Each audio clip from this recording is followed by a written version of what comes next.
Today, I am not holding anything back. I want to give you 10 game changing lessons that I've learned over the years that cost me time, money, and many sleepless nights so that you can start your journey smarter and stronger than I did.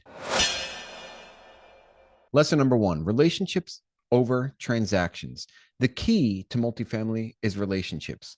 Brokers, investors, property managers, etc. When networking with people, you have to build a relationship. Don't look at it as a transaction. Don't look at it as what can I get from this person. You have to go into every relationship, no matter who it is in the industry, as a give and take slash get to know you before you want to actually do business with somebody. It's important to note that the relationship is going to carry you much farther than one transaction would. The 44 unit deal that we bought down in Florida was bought from a guy that I had known prior somewhat, built a relationship with, and purchased the 44 unit from. Lo and behold, the 10 unit that we bought next also came from him. Lo and behold, again, I'm looking at a property right now that he saw that he thinks would fit my buy box. Guys, relationships over transactions. And what did we not do? So we went in to renegotiate on the 44 unit. We didn't hammer him for $1 million. So that's not the way to deal with a relationship. You want to build a long-term relationship so that multiple transactions can happen rather than one transaction. If you're building a transactional relationship with brokers, investors, insurance brokers, you're going to get burned because you're trying to shave off 3% of something. And that money that you're saving right now will cost you in the future. So it's important to understand that your relationship with these people in the community is more important than a transaction. Lesson number two: underwriting is a skill, not a shortcut. Simple framework for underwriting deals. I tend to look right away at rent. So you pull up the rent roll. If they're getting $1,000 in rent and there's 10 units and they're asking $1 million, that's essentially hitting the 1% rule. If rents are $1,000, you can basically pay $100,000 per door. But in today's day and age, it doesn't make sense considering that the interest rates are higher than they were a couple of years ago. So perhaps now we need to be at 75% of that. So let's say rents are $1,000. Maybe you want to be at $75,000 a door. I'm just saying you just got to look a little bit deeper today. Some common mistakes that people make in their underwriting is underestimating their expenses, not actually finding out what the expenses really are, etc., or underestimating the insurance increases that may or will happen depending on where your property is located, and underestimating taxes. Those are the most common mistakes with underwriting. But some quick tips for underwriting: get a deal, take a look at the rent roll. Are they fully occupied? Awesome. Now, if they are fully occupied, take a look at the T12. In the T12, how long have they been fully occupied for? Because if they've only been fully occupied for a month and then they listed it, perhaps what they did was got bad residents just to get the property filled. And those units that they filled with bad tenants are most likely going to become delinquent or eviction tenants. So just be careful. You want a full rent roll, that's awesome. But make sure that the T12 is also showing that it's been full for a long time. Okay, that's very important. And then obviously you'll do a lease audit and stuff like that. But quick tips for underwriting: get the rent roll. If it's $1,000 per unit, they're fully occupied, you can probably pay between 75,000 or 100,000 a door, depending on a lot of circumstances. But you're in range. Now, if they're asking 150 a door, don't do it unless they're claiming, well, the loss to lease is another $500. But you don't want to pay for that. You're never gonna pay for that loss to lease until you recapture it. The objective is to negotiate some sort of discount. Yeah, there might be a genuine loss to lease of $500 per unit, so maybe the rents should be $1,500. But why should you pay for that? You can't do that, guys. Maybe it'll make sense at $120,000 a door. But do your work, do your homework, and remember, you're never going to recoup that loss to lease in 1 year. It might take 3 years, usually about 3 years, to kind of recoup that loss to lease, even if you're very aggressive.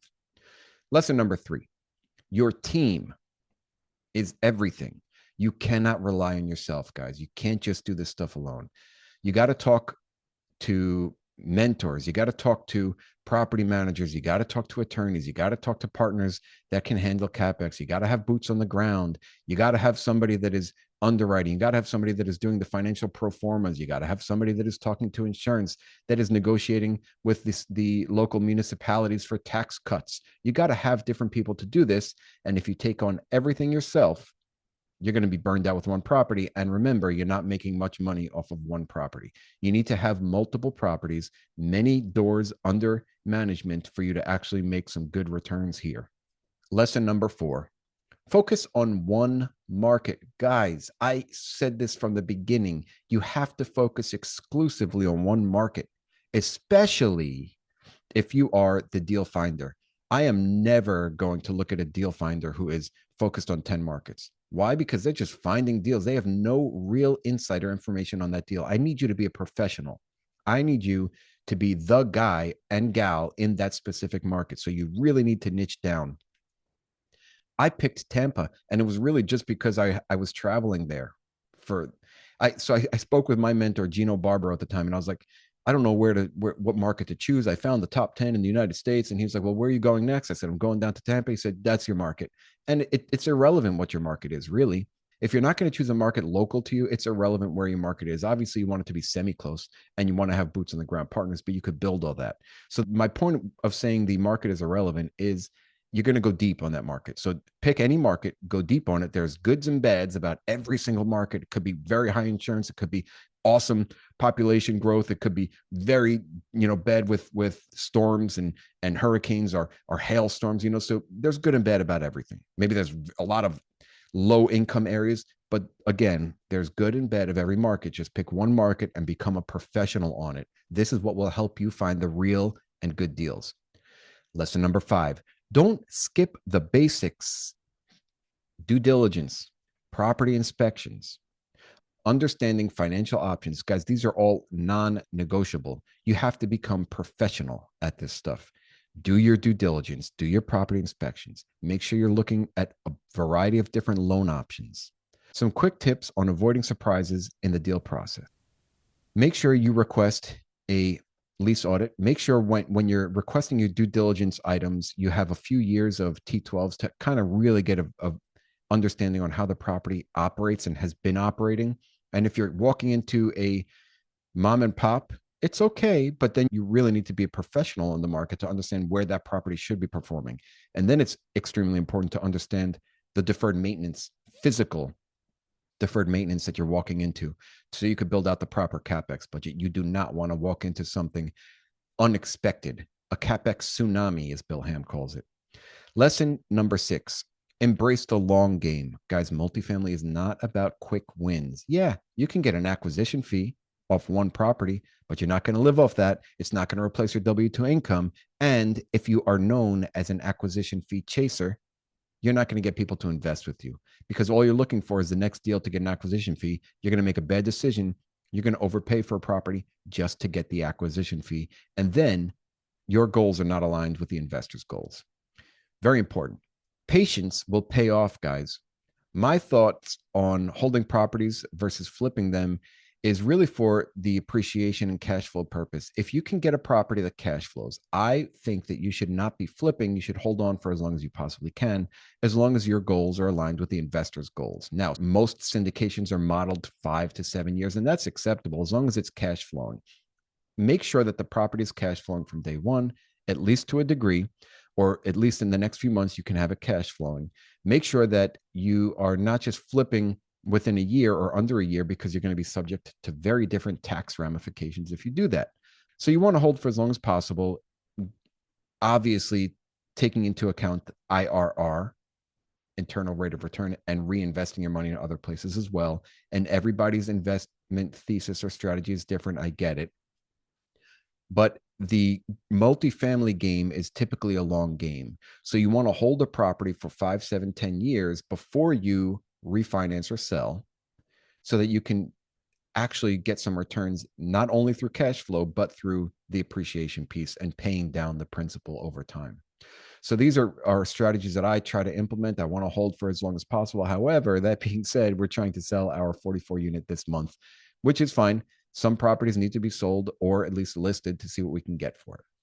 Lesson number 7, systems make you scalable. Automate and delegate, my friends. So some of the systems and tools that we use are Asana. We also use property management tools like Appfolio to schedule maintenance calls and help us with leasing, et cetera. We also have created SOPs for things like hiring and firing vendors and managing vendors and contractors and things like that. So you need to get your things in order as well.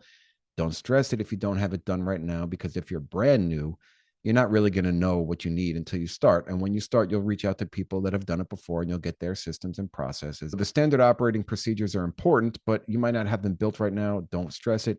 The software like Appfolio, you're not going to pay for right now. If you have not done a deal, don't do it. But if you have done multiple deals, you should have software like that, especially if your property management does not, or if you have property management in-house, you definitely need some software.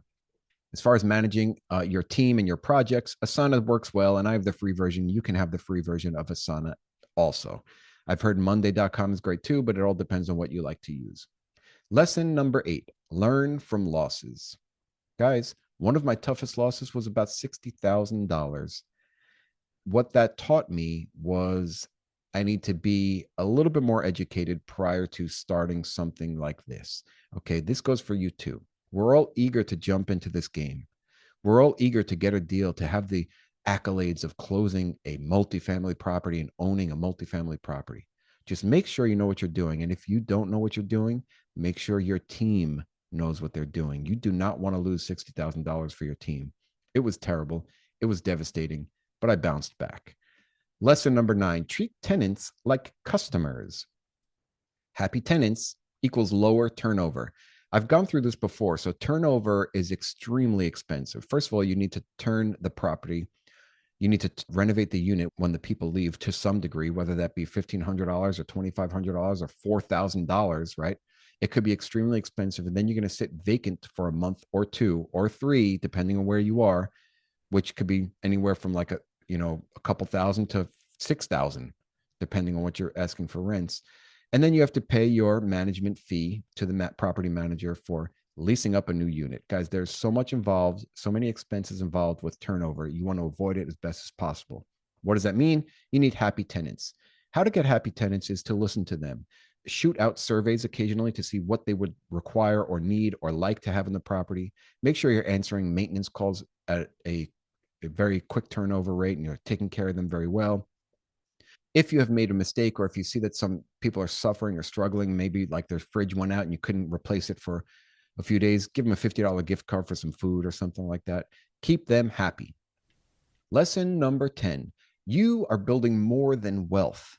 Guys, you're supposed to be creating a legacy here, something that your family will be proud of, that you're going to be proud of, that your family can take over or at least reap the benefits from, right? Because we don't necessarily want to hand down an old apartment building to our heirs, right? Remember that.